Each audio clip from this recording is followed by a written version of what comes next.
Welcome to ಮನಿ ಊಟ cooking channel. ಇವತ್ತು ನಾವು ಸಪಾದ ಪಕ್ಷ ಆರ್ ಸತ್ಯನಾರಾಯಣ ಸ್ವಾಮಿ ಪ್ರಸಾದ ಮಾಡೋದು ಹೇಗೆ ಎಂದು ನೋಡೋಣ ಬನ್ನಿ.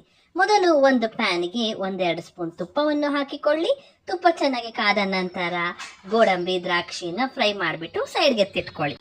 ಅದೇ ಪ್ಯಾನ್ಗೆ 2 ಸ್ಪೂನ್ ತುಪ್ಪವನ್ನು ಹಾಕಿಬಿಟ್ಟು, ಇದು ಉಪ್ಪಿಟ್ಟು ರವೆ ಅಂತಾರೆ, ಉಪ್ಪಿಟ್ಟು ರವೆನ 1 ಕಪ್ ಹಾಕಿ ಚೆನ್ನಾಗಿ ಉರಿಬೇಕು. ರವೆನ ಚೆನ್ನಾಗಿ ಉರಿಬೇಕು, ಅವಾಗಲೇ ಟೇಸ್ಟ್ ಬರೋದು.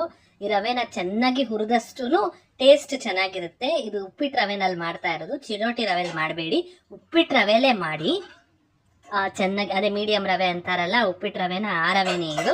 ಚೆನ್ನಾಗಿ ಫ್ರೈ ಮಾಡಿ, ತುಂಬಾ ಟೇಸ್ಟಿಯಾಗಿರುತ್ತೆ.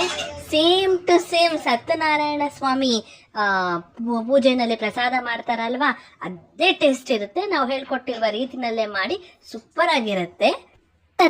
ಅದಕ್ಕೆ ನಿಮ್ಮ ರುಚಿಗೆ ಅನುಗುಣವಾಗಿ ಸಕ್ಕರೆಯನ್ನು ಹಾಕಿಕೊಳ್ಳಿ.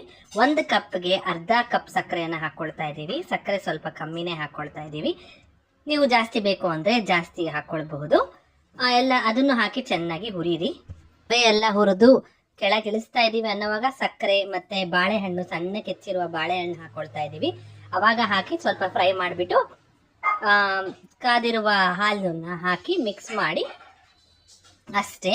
ನೋಡಿ, ಇವಾಗ ಬಾಳೆಹಣ್ಣು ಹಾಕಿಬಿಟ್ಟು ಮಿಕ್ಸ್ ಮಾಡ್ತಾ ಇದ್ದೀವಿ. ಇದನ್ನ ಸಕ್ಕರೆ ಮತ್ತು ಬಾಳೆಹಣ್ಣೆಲ್ಲ ಹಾಕಿದ್ಮೇಲೆ ತುಂಬ ಹೊತ್ತು ಹುರಿಯೋ ಅವಶ್ಯಕತೆ ಇಲ್ಲ.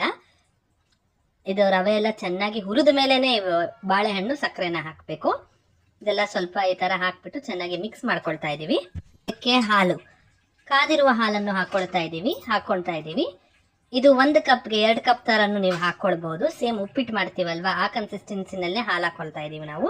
ನಾವೇನು ಮೆಜರ್ ಮಾಡಿಲ್ಲ, ಹಾಲನ್ನ ಕಣ್ಣಳತೆನಲ್ಲೇ ಹಾಕ್ಕೊಂಡ್ವಿ. ನಾವು ಹಾಕ್ಬಿಟ್ಟು ಟೇಸ್ಟ್ ನೋಡ್ಕೊಂಡ್ವಿ. ಇವಾಗಲೇ ಟೇಸ್ಟ್ ನೋಡ್ಕೊಂಡ್ಬಿಡಿ, ಇಲ್ಲಾಂದರೆ ಆಮೇಲೆ ಅಡ್ಜಸ್ಟ್ ಮಾಡೋಕ್ಕಾಗಲ್ಲ. ಹಾಕ್ಬಿಟ್ಟು ಸ್ವಲ್ಪ ಚೆನ್ನಾಗಿ ಮಿಕ್ಸ್ ಮಾಡಿಬಿಟ್ಟು ಸೇಮ್ ಟು ಸೇಮ್ ಉಪ್ಪಿಟ್ಟು ಮಾಡೋವಾಗ ಮಾಡ್ತೀವಲ್ವ, ಅದೇ ಮೆಥಡೇ ಇದು. ಹಾಲು ಹುಯ್ತಾ ಗಂಟು ಬರದೇ ಇರೋ ಥರ ಮಿಕ್ಸ್ ಮಾಡ್ತಾ ಇರಬೇಕು.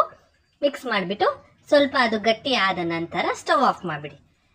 ಸ್ಟವ್ ಆಫ್ ಮಾಡಿಬಿಟ್ಟು ನೀವು ಡ್ರೈ ಫ್ರೂಟ್ಸ್ ಎಲ್ಲ ಹಾಕಿರ್ತೀರಾ, ಡ್ರೈ ಫ್ರೂಟ್ಸ್ ಎಲ್ಲ ಫ್ರೈ ಮಾಡಿಟ್ಟಿರ್ತೀರ ಅಲ್ವಾ, ಅದನ್ನು ಹಾಕಿ ಮಿಕ್ಸ್ ಮಾಡಿಬಿಟ್ಟು ನೀವು ಉಂಡೆ ಕಟ್ಟಿಬಿಟ್ಟಾದ್ರೂ ಸರ್ವ್ ಮಾಡ್ಬೋದು.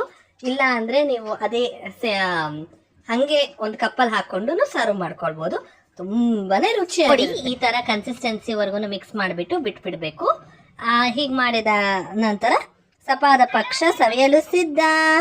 ಸತ್ಯನಾರಾಯಣ ಸ್ವಾಮಿ ಪ್ರಸಾದ ಸವಿಯಲು ಸಿದ್ಧ. ಮಾಡ್ಕೊಳ್ಳಿ, ತಿನ್ಕೊಳ್ಳಿ. ನಿಮಗೆ ನಮ್ಮ ಚಾನಲ್ ಇಷ್ಟವಾದಲ್ಲಿ ಪ್ಲೀಸ್ ಲೈಕ್, ಶೇರ್, ಸಬ್ಸ್ಕ್ರೈಬ್ ಮಾಡಲು ಮಾತ್ರ ಮರಿಬೇಡಿ.